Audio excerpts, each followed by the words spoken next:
जय राधा माधवा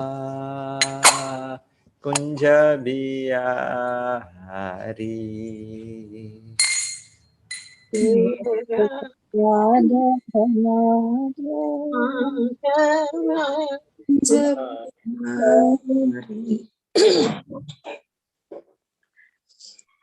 जय राधा माधवा कुंज बिहारी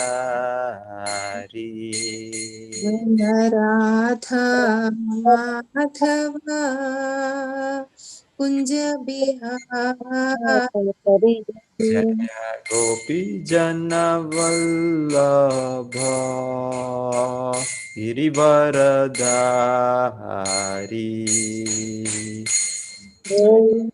गोपी जन वल्लभ गिरिवरधारी जय गोपी जन वल्लभ गिरिवरधारी जय गोपी जन वल्लभ गिरिवरधारी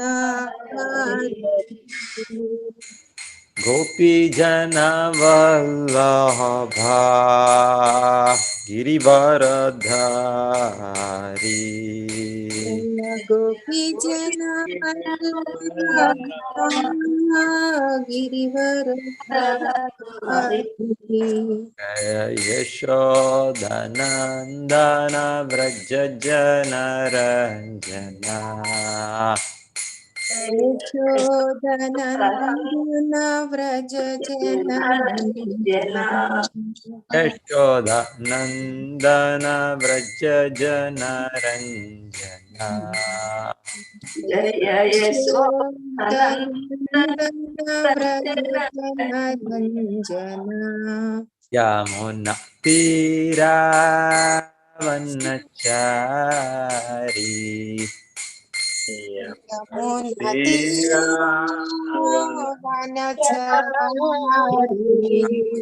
तीरावनचारी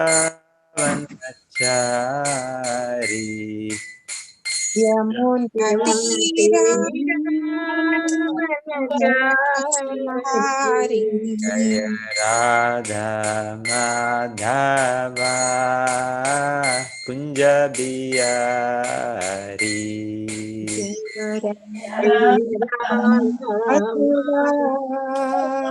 कुंज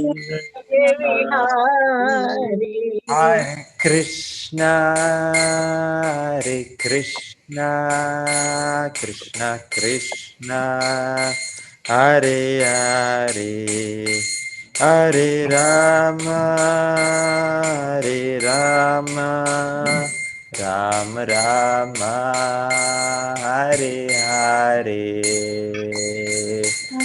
Hare Krishna, Hare Krishna, Krishna Krishna, Hare Hare, Hare Rama, Hare Rama, Rama Rama, Hare Hare.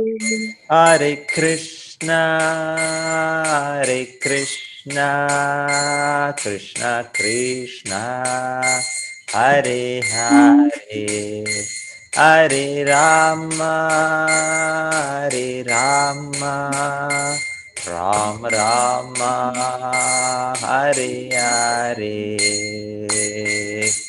Hare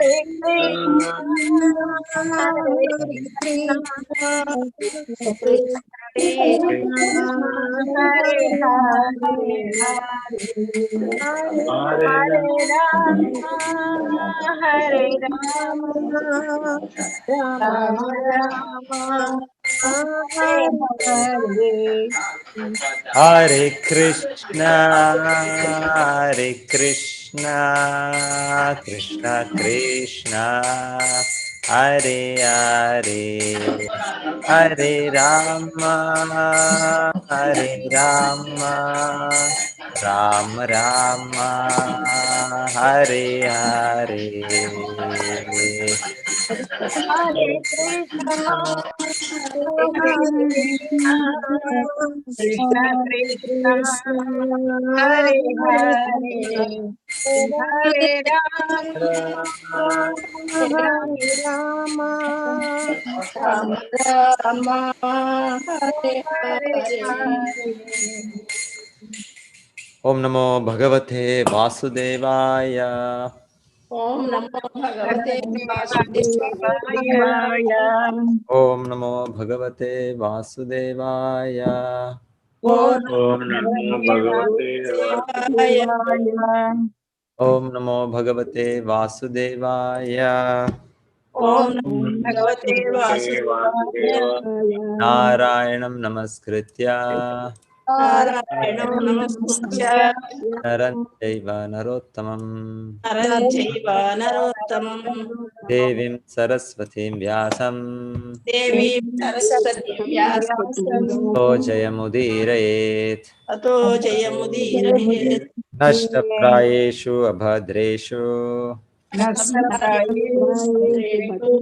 Nityam Bhagavata Sevaya Nityam Bhagavata Sevaya Bhagavati Uttama Shloke Bhagavati Uttama Sloke Bhaktir Bhavati Naishtiki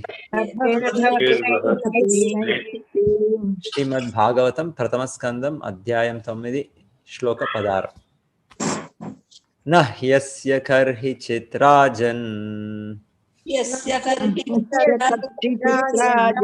An Veda Viditsitam Uman Veda Viditsitam Yad Vijiknasaya Yukta Muhyanti Kavayo Apihi Muhyanti Kavayo Nahyasya karhi chitrajan Nahyasya Karhi Uman Veda Viditsitam Uman Veda Viditsitam Yad Vijiknasaya Yukta Yadvijnasya Yukta Muhyanti Kavayo Apihi Muhyanti Kavayo Api. చదవండి అందరు భక్తులు Hare Krishna. Nahyasya Karhi Chidrajan నహ్యస్య కర్హి Uman Veda Viditsitam Puman Veda Viditsitam Yadvijnasaya Yukta Yadvijnasaya Yukta Muhyanti Kavayo Api. Muhyanti Kavayo Apihi. Hare Krishna. Nahyasya Karhi Chidrajan Nahyasya karhi chitrajan Uman Veda Vidhitsitam Uman Veda Viditsitam Nasaya Yukta Yadvijnasaya Yukta Muhyanti Kavayo Apihi. Muhyanti Kavayo Apihi. Hare Krishna. Nahyasya karhi chitrajan Nahyasya Karhi Chidrajan Puman Veda Viditsitam Uman Veda Viditsitam Yadvijnasaya Yukta Yadvijnasaya Yukta Muhyanti Kavayo Apihi. Muhyanti Kavayo Apihi.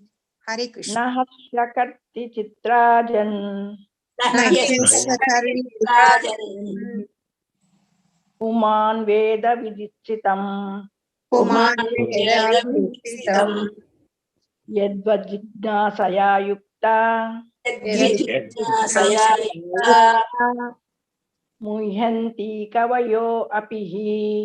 ముహ్యంతి కవయో అపిః. Hare Krishna ప్రభు.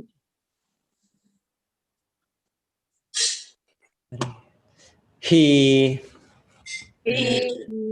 నిశ్చయముగా నిశ్చయముగా అస్య అస్య అతని యొక్క అతని యొక్క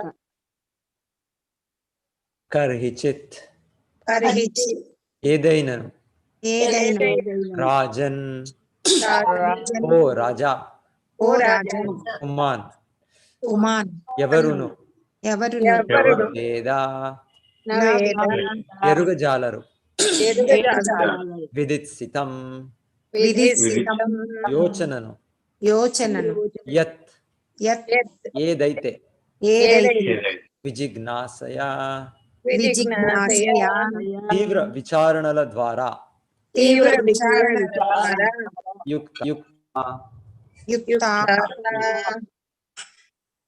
నియుక్తులైన వారు నియుక్తులైన వారు నియుక్తులైన వారు ముహ్యంతి ముహ్యంతి మోహము నొందుచున్నారు మోహముందుచున్నారు కవయః కవయః తత్వవేత్తలు తత్వవేత్తలు అపి అపి అయినప్పటికీ అయినప్పటికీ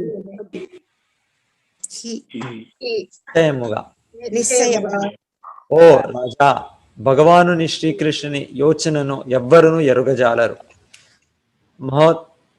మహాతత్వవేత్తలైన వారు తీవ్రముగా విచారణలు గావించినను ఆ విషయమున మోహితులగుచున్నారు. ఓ రాజా ఓ రాజా భగవానుని శ్రీకృష్ణుని యోచనను భగవానుని శ్రీకృష్ణుని యోచనను ఎవ్వరును ఎరుగజాలరు. ఎవరు ఎరుగజాలరు. మహాతత్వవేత్తలైన వారు మహాతత్వవేత్తలైన వారు తీవ్రముగా విచారణలు కావించినను తీవ్రముగా విచారములు కావించినను ఆ విషయమున ఆ విషయమున మోహితులగుచున్నారు. మోహితులగుచున్నారు.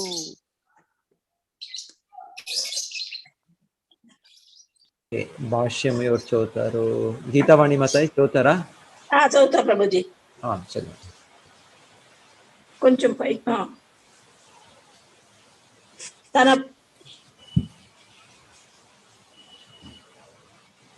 తన పూర్వ పాపకర్మలు వాటి ఫలితములైన క్లేశముల ఎడ ధర్మరాజు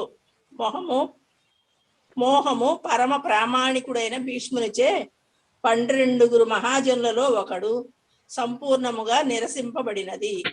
అనంతకాలము నుండి బ్రహ్మ రుద్రాది దేవతలతో సహా ఎవ్వరును శ్రీకృష్ణ భగవాను యోచనను ఎరుగజాలకపోయేరనడి విషయమును భీష్ముడు ధర్మరాజునకు నచ్చజెప్ప యత్నించుచున్నాడు. ఇక అట్టి ఎడ దానిని మనం ఎట్లు అవగతము చేసుకొనగలము? దానిని గూర్చి విచారణ కావించుట కూడా వ్యర్థ కార్యము. మునుల యొక్క జిజ్ఞాసాపూర్వకమైన తత్వ విచారణలు కూడా శ్రీకృష్ణ భగవానుని యోచనను అవగతపరచలేవు. కావున ఈ విషయమున ఎట్టి వాదోపవాదములు లేకుండా ఆ దేవదేవుని ఆజ్ఞలకు కట్టుబడి వర్తించడే ఉత్తమ విధానము. వాస్తవమునకు పాండవుల కష్టములు వారి పూర్వకర్మల వలన కలుగలేదు. ధర్మయుక్తమైన రాజ్యమును ఏర్పరచవలెనని యోచనను శ్రీకృష్ణ భగవానుడు అమలుపరచవలసి ఉన్నందున అతని ప్రియమైన భక్తులు ధర్మజయమును స్థాపించుటకై కష్టములను ఎదుర్కొనవలసి వచ్చెను.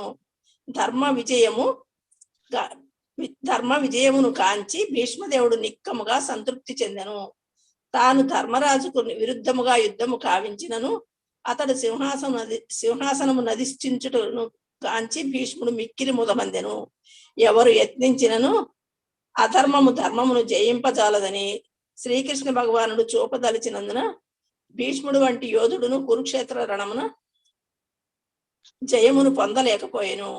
భీష్ముడు శ్రీకృష్ణ భగవానుని భక్తుడైనను ఆ దేవదేవుని సంకల్పము చేతనే పాండవులకు విరోధముగా యుద్ధము చేయదలిచెను. భీష్ముని వంటి యోధుడైనను అధర్మపక్షమును వహించినచో జయమును పొందజాలడని భగవానుడు తెలియజేయగోటయే అందుకు కారణము. హరే కృష్ణ. హరే కృష్ణ. తస్మాదిదం దైవతంత్రం తస్మాదిదం దైవతంత్రం వ్యవస్యా భరతర్షభా తస్యానువిహితో అనాథా తస్యానువిహితో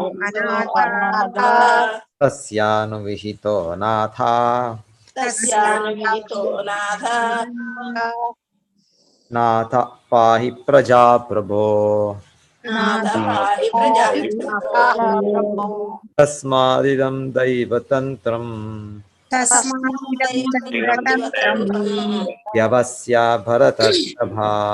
వ్యవస్యా భరతర్షభా తస్యానువిహితో అనాథా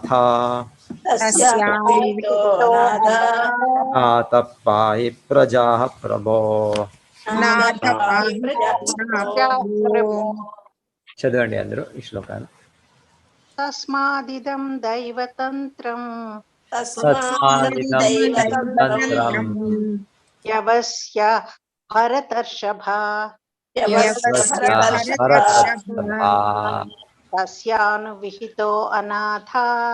తస్యానువిహితో అనాథా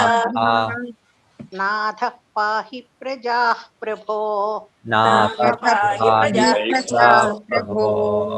హరే కృష్ణ ప్రభు. తస్మాదిదం దైవతంత్రం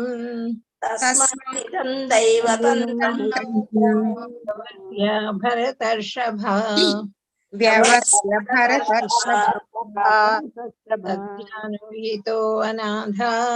తస్యానువిహితో అనాథా నాథ పాహి ప్రజా ప్రభో.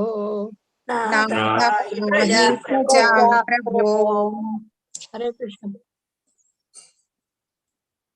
హరే కృష్ణ ప్రభుజీ. తస్మాదిదం దైవతంత్రం వ్యవస్య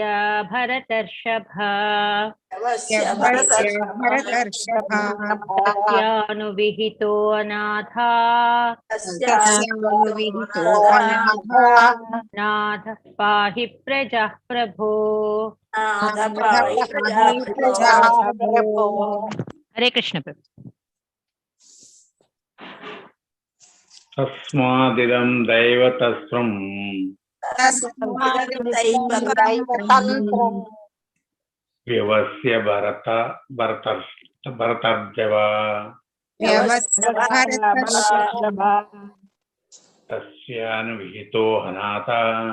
తస్యానువిహితో అనాథా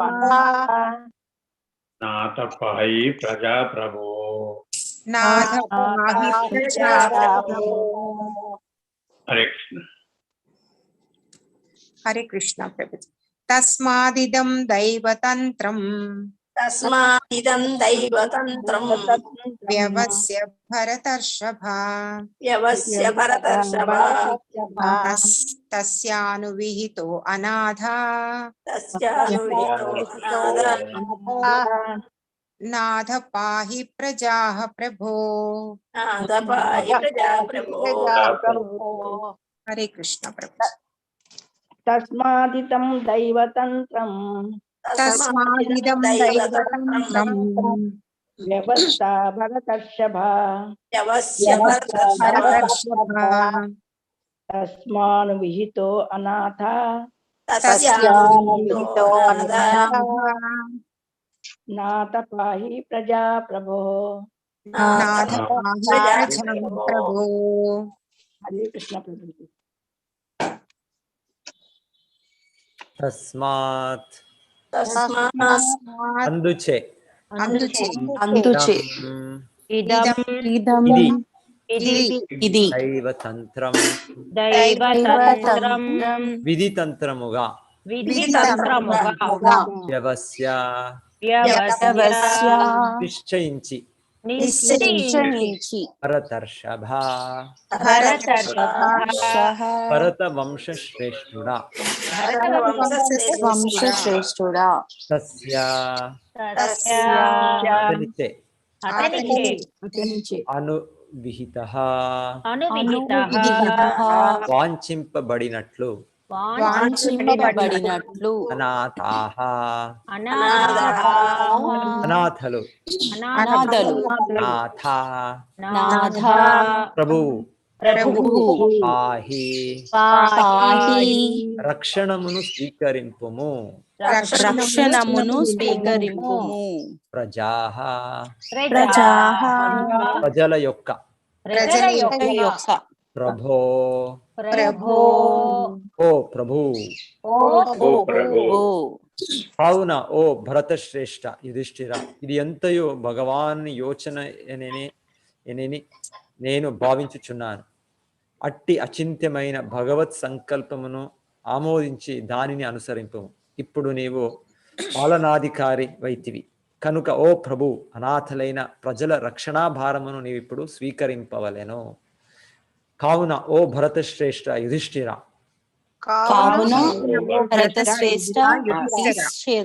ఇది ఎంతయు భగవానుని యోచనే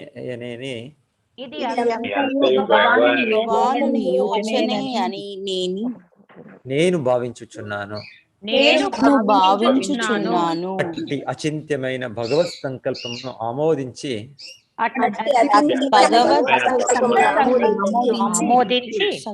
దానిని అనుసరింపుము.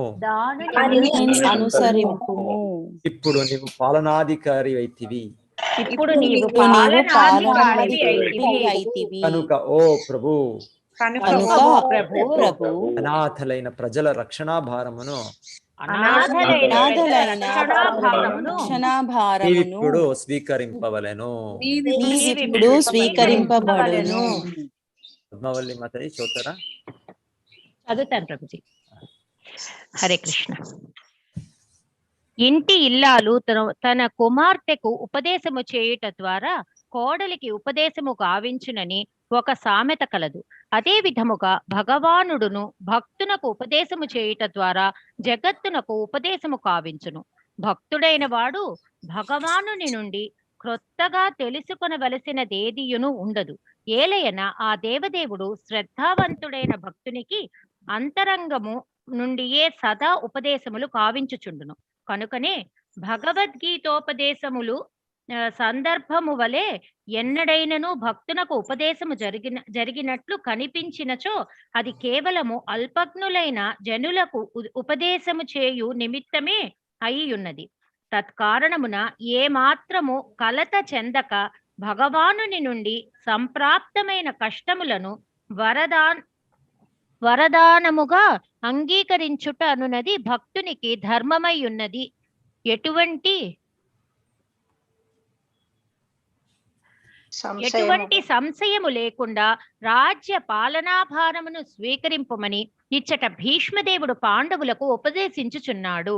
కురుక్షేత్ర యుద్ధ కారణమున అనాథలైన ప్రజలు ధర్మరాజు పాలనకై వేచియుండిరి. శుద్ధ భక్తుడైన వాడు తనకు కలుగు కష్టములను భగవత్ ప్రసాదముగా భావించును. భగవానుడు పూర్ణుడు కనుక ఆ రెండింటి నడుమ ఎటువంటి లౌకిక భేదము లేదు. హరే కృష్ణ ప్రభుజీ. హరే కృష్ణ. ఓం అజ్ఞానతిమిరాంధస్య జ్ఞానాంజనశలాకయా చక్షురున్మీలితం యేన తస్మై శ్రీ గురవే నమః.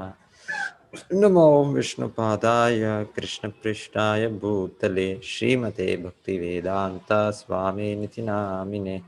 నమస్తే సారస్వతే దేవే గౌరవాణి ప్రచారిణే నిర్విశేష శూన్యవాది పాశ్చాత్యదేశతారిణే.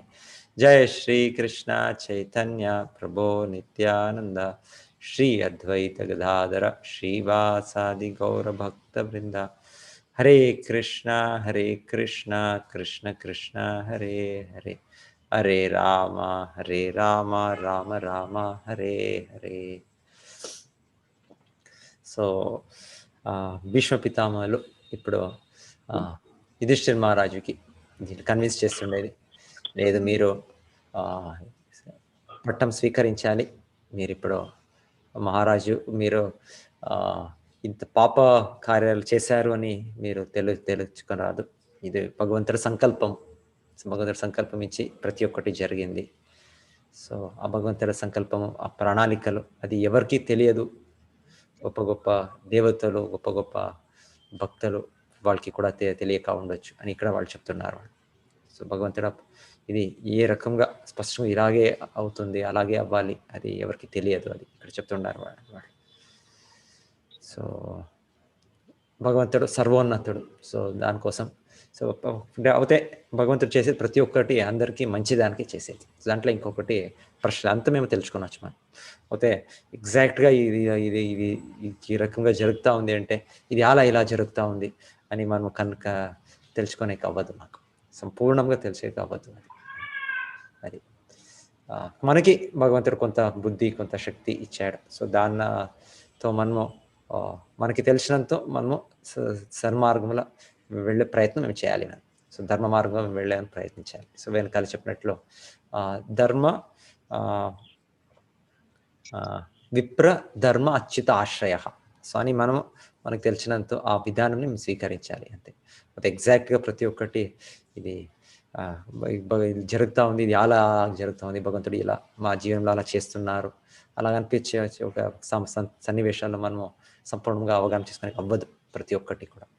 అయితే భగవంతుడి ప్రణాళిక ఉంది, భగవంతుడి ప్లానే ఉంది. ఈ భౌతిక జగత్తు భగవంతుడు ఎలా సృష్టించాడు అంటే మనం ఒక తిరుగుబాటు మన భావం ఏముంది దాన్ని విడిచి మేము మరలా భగవంతుని ఆశ్రయించి భగవద్ధామం చేరేదానికి. సో ఆ ఉద్దేశము అది స్పష్టంగా ఉంది. సో ఎగ్జాక్ట్ డీటెయిల్ ప్రతి ఒక్కటి ఈ రకంగా జరుగుతుంది, ఆ రకంగా జరుగుతుంది మనకి సంపూర్ణంగా ఎరగక అవ్వదు. సో అయితే ఈ ముఖ్య ఉద్దేశము భగవంతుడు మనని భగవద్ధామం చేరుకునేదానికి భగవంతుడు ఈ సృష్టి చేశాడు. ఆ రకంగానే ప్రతి ఒక్క సన్నివేశాలు జరుగుతూ ఉంది మాకు. దాన్ని మేము అంతా తెలుసుకొనొచ్చు. మనం ఇక్కడ చెప్తుండేది వీళ్ళు ఇంత అన్యాయము, ఇంత కష్టము వీళ్ళు అనుభవించింది వాళ్ళు చెప్పారు, వాళ్ళు పాండుపుత్రులు. సో ఇది వాళ్ళ కర్మఫలం కాదు అంటే వాళ్ళు కూడా ఏమి కర్మము సృష్టించారు అని కాదు, తర్వాత వాళ్ళు అంతమందిని వధించింది. సో వాళ్ళకి ఏమాత్రం కర్మఫలం లేదు, వాళ్ళకి కర్మబంధనం లేదు. అయితే ఇక్కడ నెక్స్ట్ దీంట్లో ఆచార్య ప్రభుపాద చెప్పినట్లు ఒక మదర్ ఇన్ లా, వాళ్ళ డాటర్ ఇన్ లా, వాళ్ళ కోడలికి చెప్పించేది వాళ్ళ ఒక కూతురు కుమార్తె ద్వారా. అలానే భగవంతుడు తన భక్తుల ద్వారా ఎంతో నేర్పించేది ఉంది. ఇక్కడ చెప్పేది తన భక్తులకి భగవంతుడు హృదయంలోనే మన నిర్దేశం ఇచ్చవచ్చు. అంటే శుద్ధ భక్తులైన కారణమున వాళ్ళకి భగవంతుడు నేరంగా వాళ్ళకి సంపర్కం ఉంది. ప్రేమాంజనచురిత భక్తి విలోచనైన సంతః సదైవ హృదయేషు విలోకయంతి. సో చెప్పేది శుద్ధ భక్తులకి భగవంతుడు హృదయంలోనే కనిపించి వాళ్ళకి నిర్దేశనము ప్రతిక్షణం ఇస్తున్నారు. సో ఆ రకంగా సో అలా ఉన్నప్పుడు ఎలా భగవంతుడు ఇంత అర్జునకి భగవద్గీత చెప్పాలండి, లేకపోతే ఇప్పుడు భీష్మ పితామహుడు ద్వారా ఇది యుధిష్ఠిర మహారాజుకి చెప్పాలండి. సో అవసరంలే కృష్ణుడు శుద్ధ భక్తులైన కారణమున యుధిష్ఠిర మహారాజుకి అప్పుడే స్వీకరించి వాళ్ళు తీసుకొని వచ్చాయండి. అదే భగవంతుడు ఇంకేమో ప్రణాళికలు ఉంది, ఇంకేమో చూపాలి. ఇప్పుడు భీష్మ పితామహుల గొప్పతనాన్ని నిరూపించాలి. సో భగవంతుడు ఈ సన్నివేశం చేస్తుండే. ఇప్పుడు యుధిష్ఠిర మహారాజుది వాళ్ళకి మహారాజులు అవుతున్నారు. అయితే ఆ సన్నివేశంలో ఇంకా భీష్మ పితామహుల గొప్పతనం చూపేయాలి. సో దానికోసం భగవంతుడు వాళ్ళ కీర్తి అందరికీ తెలియాలి అనే దానికి వాళ్ళ ద్వారా ఇక్కడ బోధించుతుండే యుధిష్ఠిర మహారాజు. సో భగవంతుడిది ఒక టైంలో ఎంతో జరుగుతుంది. ఇక్కడ చెప్తుండేది భీష్మ పితామహుడులో చాలా గొప్ప యోధుడు, ఎవరు కూడా వాళ్ళని డిఫీట్ చేసే కాదు, అంత పవర్ఫుల్. అయితే కూడా భగవంతుడు ఇంకొక చూపించాలి అని ఏమి అంటే ఒక అధర్మం పరంగా అంత గొప్ప యోధుడు ఉంటేనో వాళ్ళు కూడా డిఫీట్, వాళ్ళు కూడా వాళ్ళకి అపజయం వస్తుంది వాళ్ళకి అని చూపేదానికి భగవంతుడు ఇది ఇంకొకటి చేశారు. మహాభారత యుద్ధం అనేది భగవంతుడు చేస్తుండేది వాళ్ళు వేదవ్యాసులు రచించిన మహాభారత గ్రంథము అంటే ఇది మనకి ఎప్పటికీ అదొకటి మార్గదర్శనం మాకు. ఎస్ ఇప్పుడు యుధిష్ఠిర మహారాజు ధర్మరాజు, సో వాళ్ళ ధర్మపరంగా వాళ్ళకే జయం అంతిమంగా. అయితే భీష్మ పితామహుడు శుద్ధ భక్తుడు, అంత గొప్ప యోధుడు. సో గొప్ప యోధుడు ముఖ్యంగా ఇక్కడ అది నిరూపిస్తుండేది. గొప్ప యోధుడైన కారణం స్టిల్ వాళ్ళు అధర్మంగా వీళ్ళకి భగవంతుడ సంకల్పం ఇచ్చిన వాళ్ళు పాల్గొన్నారు. అంటే భగవంతుడు దాన్ని నిరూపించేదానికి దాన్ని ఇది లేదు ఎంత అంటే ధర్మం అనేది పాలించాలి అనేది అని భగవంతుడు చూపించారు. సత్యమేవ జయతే అని భగవంతుడు దాన్ని సత్యము ధర్మము దానికే జయము. సో దానికోసం భగవంతుడు ఈ యొక్క ఇంత గొప్ప వ్యక్తి ఉంటేనో అది కాదు అనే దానికి ఇది చేశారు. సో భగవంతుడు ప్రణాళికలు చాలా ఒకటి ఎంత అవుతుందో మేము అవగాహన చేసుకొని వచ్చాము, ప్రయత్నం చేయవచ్చు మనం. అది దానికన్నా ఎక్కువగా చెప్తుండేది ఆ ప్రణాళికలు తెలుసుకోవడానికన్నా మనము ఒక ప్రయత్నం చేస్తాం కొంత, అయితే సంపూర్ణంగా అవగాహన కాకుండా ఉండొచ్చు మాకు. సో మేము ముఖ్యంగా భగవంతుడ ఆదేశాలు పాలించాలి. సో ఆదేశాలు అంటే ఇప్పుడు మనకి శ్రీల ప్రభుపాద వ్యవస్థాపక ఆచార్యులు మనకి చెప్పారు, ప్రతిరోజు జపించండి, ప్రతిరోజు అయినంత హెల్త్ బాగున్నప్పుడు, ఆరోగ్యం ఉన్నప్పుడు, వేరేమి కారణాలు మాకు ఇది లేకున్నప్పుడు అర్లీ రోజు మేల్కొని మనం భక్తి చేయాలి మనం. సో కొంత భక్తులు ఉన్నారు మార్నింగ్ తెల్లారుజాము 2 గంటలకి వాళ్ళు మేల్కొని వాళ్ళు జపం చేసేవాళ్ళు ఉన్నారు. కొంతమంది అంటే వాళ్ళ సేవలు అర్లీ మార్నింగ్ స్టార్ట్ అవుతుంది. కొందరికి వాళ్ళు భగవంతునికి అర్చన సేవ ఉండొచ్చు, ఇంకొక సేవ ప్రచార సేవలు ఉండొచ్చు. కొంతమంది అలాగా చాలా అర్లీగా వాళ్ళు మేల్కొని వాళ్ళు ఫస్ట్గా భగవంతుడి ప్రణాళికలు ఉంది. ప్రతి ఒక్కరూ మన భగవంతుడిని ఎలా భక్తి చేయాలి, భక్తి సాధన. సో తర్వాత మనం చేసే ఒక దీంట్లో ఎంతెంతో గొందరాలు, ఎంతెంతో ద్వంద్వాలు ఉండొచ్చు. ఇది ఇలా చేయాలా, అలా చేయాలా, ఇది సరినా, అది సరినా. సో అని మనకి how to do, why to do, when to do అనేది ఎప్పుడు కూడా ఎల్లప్పుడూ ఒక ద్వంద్వమే. ఇది ఎలా చేయాలి, ఎప్పుడు చేయాలి, ఇలా చేయాలి. సో ప్రతి ఒక్కటి ఇది ఒక ద్వంద్వం ఉంటుంది మనకి. అయితే మొదటగా మనం ఆదేశాలు, భగవంతుడు ఏమి ఇచ్చారు ఆదేశం, భగవంతుడి నామం జపించేది, భగవంతుడి గీతా భాగవతం చదివేది, భగవంతుడ సేవ చేసేది, మనం ఈ పూజలు ఇది చేసేది మనము స్వీకరించుతాం. తర్వాత భగవంతుడు మనకి ప్రతి ఒక్కటి చేసేది. ఇంకా భగవంతులు ఆలోచించేది ప్రతి ఒక్కటి నేను తెలుసుకునే దానికి ఎక్కువగానే భగవంతుడు నన్ను అనుగ్రహించి నాకు ఒక చేపిస్తున్నా. నా ద్వారా ఏమైనా అవుతుంది అంటే, ఏమైనా మంచి కార్యం అవుతుంది అంటే నేను దానికి అర్హుడు కాదు. భగవంతుడు నాకు అర్హత లేకుంటే నా దగ్గర కొంత చేపిస్తున్నారు. సో ఏమైనా కొంత విపరీతం వస్తే ఇది నా ఒక ఇదే ఇంకా బాగా అవుతుండే కంటే డెఫినెట్గా అదే భగవంతుడు ఇది నేను దానికి అర్హుడు కదా, దానికి ఇలాగ నా కారణము అవుతుంది. సో అలాగా ఆలోచన అలా పెట్టుకోనొచ్చు. మేము అలా పెట్టుకునేది ఇక్కడ యుధిష్ఠిర మహారాజు ఎలా వాళ్ళనే నిరసించుకుంటున్నారు. నా పాపకార్యము ద్వారా ఇంతంతా అయింది. అయితే స్పష్టంగా భీష్మ పితామహ లేదు మీది ఏమీ కారణమే లేదు, ఇది భగవంతుడి దైవ సంకల్పం, ఈ ప్రణాళిక దాని నుంచి అవుతుంది. అయితే మనకి ఇది ఒక పాఠం. ఎలా ఒక ఇది యుధిష్ఠిర మహారాజు అన్వేషిస్తున్నారు, వాళ్ళు విచారణ చేస్తున్నారు, ఇది నేను ఒక పాపిష్టుడు, నా కారణమున ఇదైంది. మనము అలా తెలిసాను. వాళ్ళు భక్తులైన వాళ్ళు మనం ఎప్పుడు కూడా ఏమవుతానో మనకి ఒక ఈ నెగిటివ్ వచ్చినప్పుడు ఇంకోటి ఇది కావాలా నాకు, ఎలా అంటే ఇది నేను చేశాను, ఈ రకంగా పాపకార్యాలు ఎంతో చేశాను, ఇంకా ఎక్కువగా రావాలి నాకు, ఏమో భగవంతుడు కొద్దిగా నాకు ఇచ్చాడు అంతే, ఇప్పుడు ఇంకా నేను ఎక్కువగా అర్హడని. సో ఈ రకంగా మనకి యుధిష్ఠిర మహారాజు వాళ్ళ ఇది ద్వారా మేము తెలుసుకొని వచ్చినాం. సో భగవంతుడి ప్రణాళిక ఇక్కడ ముఖ్యంగా చెప్తుండేది, భగవంతుడ ప్రణాళికలో గొప్ప వ్యక్తి వాళ్ళకి కూడా తెలియదు అనే చెప్తున్నారు. ఇది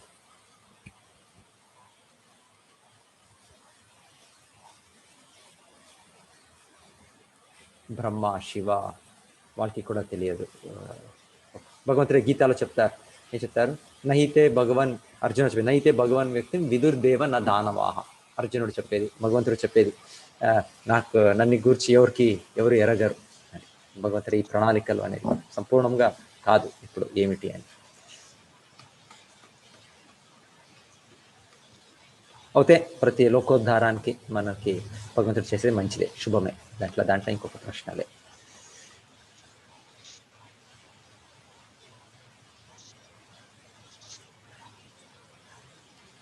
ధర్మ విజయమును గాంచి భీష్మదేవుడు నిక్కముగా సంతృప్తి చెందాడు. తాను ధర్మరాజుకు విరుద్ధముగా యుద్ధము కావించినను అతడు సింహాసనమును అధిష్ఠించటను గాంచి భీష్ముడు మిక్కిలి ముదము ఉంది. యాక్చువల్లీ ఒక రకంగా చూస్తుంటే ఇది వాళ్ళు లూజింగ్ సైడ్ లో ఉన్నారు, వాళ్ళకి అన్యాయం జరిగింది భీష్మ పితామహులకి, అలాగేమో అనిపించవచ్చు. లేదు, వాళ్ళు వైయక్తికంగా వాళ్ళు సంపూర్ణంగా ఆనందంలోనే ఉన్నారు. వాళ్ళు భక్తులు, శుద్ధ భక్తులైన కారణమున ఇంకా భగవంతుడు చెప్తారు, భీష్మ పితామహులకి ఒక అవకాశం ఇచ్చింది భగవంతుడ పార్థసారథి రూపం చూసేదానికి. ఇంకా ముందు వింటాం. పార్థసారథి రూపం అంటే భగవంతుడు ఒక నిత్య రూపం. అది భగవంతుడు సారథిగా ఆ యుద్ధ భూమిలో ఉండే ఒక రూపం చెప్తారు. అది భీష్మ పితామహులకి కనిపిస్తుండే. సో వాళ్ళు అర్జునుడు విరోధంగా యుద్ధం చేసేటప్పుడు భగవంతుడు ఆ రూపం చూసి వాళ్ళు అంత ఆనందంతో ఇంకా ఎక్కువగా ఇచ్చేస్తారు. సో అయితే అర్జునుడికి కనపలే ఆ రూపం. అంటే అర్జునుడు భగవంతుడు వెనకాలే ఉన్నారు, సారథి వెనకాలే కూర్చోనే కారణం ఆ సుందర రూపం వాళ్ళకి కనపలే అని చెప్తారు. అయితే భీష్మ పితామహులు ఆ రూపమునే స్మరించి ఇప్పుడు స్తుతిలు అర్పించేది మేము చూస్తాం. సో భగవంతుడు ఒక్కొక్క రకంగా తన భక్తులకి వాళ్ళ కోరికలు పూరించేది, వాళ్ళకి ఏ రకంగా వాళ్ళ భావం బాగుంటుందో దాన్ని కృష్ణుడు రెసిప్రికేట్ చేసేది. సో భీష్మ పితామహులు అది చూశారు. పార్థసారథి రూపం చూసేది, భగవంతుడి దివ్య రూపం వాళ్ళు అనుభవించేది, వాళ్ళకి ఆ భాగ్యం వాళ్ళకి. సో వాళ్ళకేమి ఇదిలే, ఏమి లెమెంటేషన్ అనేదిలే చెప్పేది, మనం శోకంలే, అయ్యో ఇలా అయిపోయింది, నేను కృష్ణ నాకు ఇలా చేశాడు, వీడి పరంగా యుద్ధం చేయాలి పడే, అదంతా ఏం వాళ్ళకి లే. వాళ్ళు ఇప్పుడు చెప్పినట్టుగా ఆనందంతో వాళ్ళు దేహంలో విడుస్తున్నారు. నిక్కముగా సంతృప్తి చెందాను. తాను ధర్మరాజు విరుద్ధంగా యుద్ధం గావించిన అతడు సింహాసనం అధిష్ఠించటం గాంచి భీష్ముడు మిక్కిలి ముదముందని. ఎవరు యత్నించినను అధర్మము ధర్మము జయింపజాలని శ్రీకృష్ణ భగవానుడు చూపదలని చేయనందున భీష్ముడు వంటి యోధుడును కురుక్షేత్ర రణమున జయమును పొందలేకపోయాను. భీష్ముడు శ్రీకృష్ణ భగవాని భక్తుడైనను ఆ దేవదేవుని సంకల్పం చేతని పాండవులకు విరోధంగా యుద్ధము చేయదలచాను. భీష్ముని వంటి యోధుడైనను అధర్మ పక్షమును వహించినచో జయమును పొందజాలని భగవానుడు తెలియజేయగొరటే అందులకు కారణం.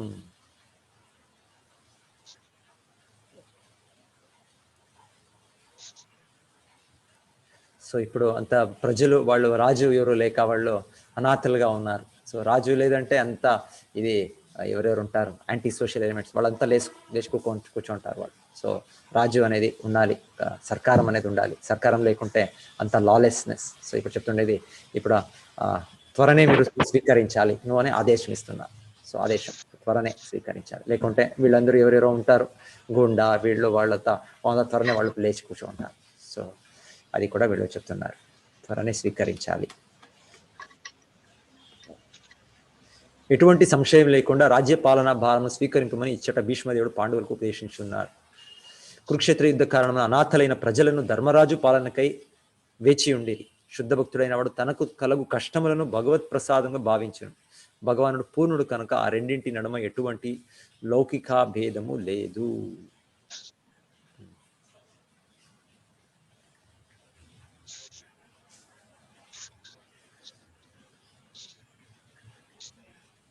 ప్రతి ఒక్కటి భగవంతుని ప్లాన్ గానే జరుగుతుంది. ఇప్పుడు జరుగుతూ ఉండే మనకి వచ్చే కరోనా ఇది కూడా భగవంతుల ప్లానే. ఇది భగవంతుడి ప్లాన్ ఉంది, ఏ రకంగా ఇది మన వృద్ధించాలి, మన సరైన మార్గంకి తీసుకొని రావాలి, అంత సంపూర్ణ జనాభా.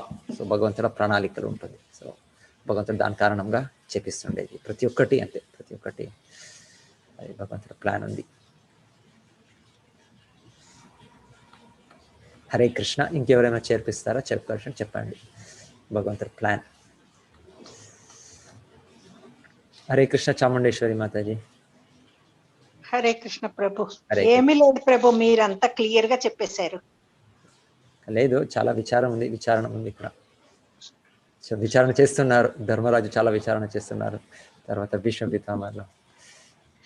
భీష్ముడికి అసలు అంతా తెలిసినందువల్లే కదా తన ధర్మం రాజుకి విధేయుడిగా ఉంటాను అని తండ్రికి ప్రతిజ్ఞ చేశాడు. కాబట్టి అధర్మ పక్షం అని తెలిసిన కౌరవుల పక్షాన్ని యుద్ధం చేశాడు.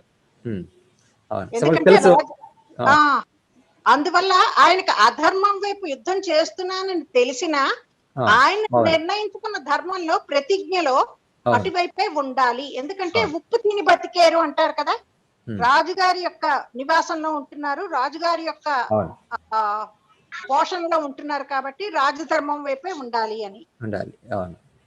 కానీ ధర్మరాజుకి హితం చెప్తారు కదా అర్జునుడికి, నేను స్త్రీ ఎదురుగుండా కనిపిస్తే యుద్ధం చెయ్యను. అందువల్లే కదా శిఖండిని పెట్టుకుంటారు. అంటే భీష్ముడు కూడా యుద్ధంలో ఆయన ఓడిపోవాలి అని కూడా తెలుసు, కానీ ఉన్నంత కాలం యుద్ధం చేయాలి. కానీ అసలు కురుక్షేత్ర యుద్ధంలో 18 రోజుల్లో 10 రోజుల పాటు భీష్ముడే కదా యుద్ధం చేశాడు. అంటే ఆయన చాలా మంది పాండవ సైనికుల్ని వధించింది భీష్ముడే అనుకుంటా. భీష్ముడే అది కూడా 10 రోజుల పాటు చేశాడు.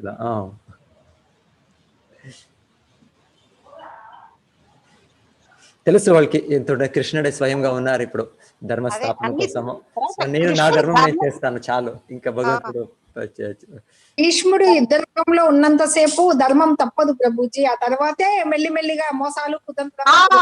భీష్ముడు ఉన్నంత కాలం వాళ్ళు పెట్టుకున్న యుద్ధరంగ సూత్రాలన్నీ అలాగే పాటించారు. రాత్రి యుద్ధం సూర్యాస్తమయం తర్వాత యుద్ధం చేయకూడదు, రాత్రి యుద్ధం చేయకూడదు, ఒక యోధుడితో మాత్రమే పోరాడాలి. ఇవన్నీ భీష్ముడు తప్పుకుని ద్రోణుడు వచ్చాడు. ద్రోణుడు ఆయన ఎంత ఆచార్యుడైనా కూడా ఆయన లోభానికి, మోహానికి, దురాశకి లొంగిపోయాడు. ఎందుకంటే ఆయన మొట్టమొదట ద్రుపదుడి మీద ఎందుకు పగ సాధించారండి అంటే ఆయనకి పగ అంటే బ్రాహ్మణత్వంలో పగ ప్రతీకారం ఉండకూడదు, సాత్విక స్వభావం ఉండాలి, తెలిసిన విద్యను నేర్పించారు నలుగురికి కదా. కానీ ఆయన విద్యకి మూల్యం పెట్టాడు, ప్రతీకారం తన శిష్యుల ద్వారా. ఆ రకంగా చేయడంలో ఆయన అధర్మం వైపే మొగ్గు చూపాడు. లేకపోతే అభిమన్యుణ్ణి అంతమంది యోధులు యుద్ధం చేయించి ఓడించాల్సిన అవసరం ఏమొచ్చింది? తర్వాత రాత్రి వేళ యుద్ధం చేయకూడదని భీష్ముడు పెట్టిన సూత్రాన్ని ఉల్లంఘించి యుద్ధం చేయడం బట్టే కదా ఘటోత్కచుడు రావడం, ఘటోత్కచుడు చనిపోవడం. అది కర్ణుడు చేసేది అనుకుంటా. అది ఎప్పుడు ద్రోణాచార్యుల నిర్దేశంలో అవుతుందా లేదంటే ద్రోణ సమయంలోనేనండి? ద్రోణ సమయంలోనే అది. ఎందుకంటే ధర్మరాజుని బంధించి కృత్యం చేసేస్తే యుద్ధం అయిపోతుంది అని దుర్యోధనుడు ఆలోచిస్తాడు. ఆలోచిస్తే సాయంకాలం వరకు యుద్ధం చేస్తున్నా సూర్యాస్తమయానికి ఆగిపోవలసి వచ్చిన యుద్ధాన్ని దుర్యోధనుడు మళ్ళీ ప్రేరేపిస్తాడు. పాండవ పక్షపాతంతో మీరు యుద్ధం చేస్తున్నాడు, మీ ఇష్టమైన శిష్యుడు అర్జునుడు అట్టున్నాడునా అని. కర్ణుడు కదా ఇంద్రుడు ఇచ్చిన శక్తి అస్త్రం వేసి కర్ణుడు ఇంద్రశక్తి, నాగపాశం లేదు నాగపాశం అర్జునుడి మీద వేస్తాడు. ఇంద్రుని శక్తి వ్యర్థం చేపించేకే అసలు అది అర్జునుడి కోసం దాస్తాడు. కానీ ఎప్పుడైతే ఘటోత్కచుడు విజృంభిస్తూ ఉంటాడో ఇంకా తట్టుకోలేక ముందు ఆ శక్తిని వాడేస్తాడు, ఘటోత్కచుడు చంపిస్తాడు. దాన్ని వ్యర్థం చేసాకే ఘటోత్కచుడిని పిలిపిస్తాడు కృష్ణుడు. అదే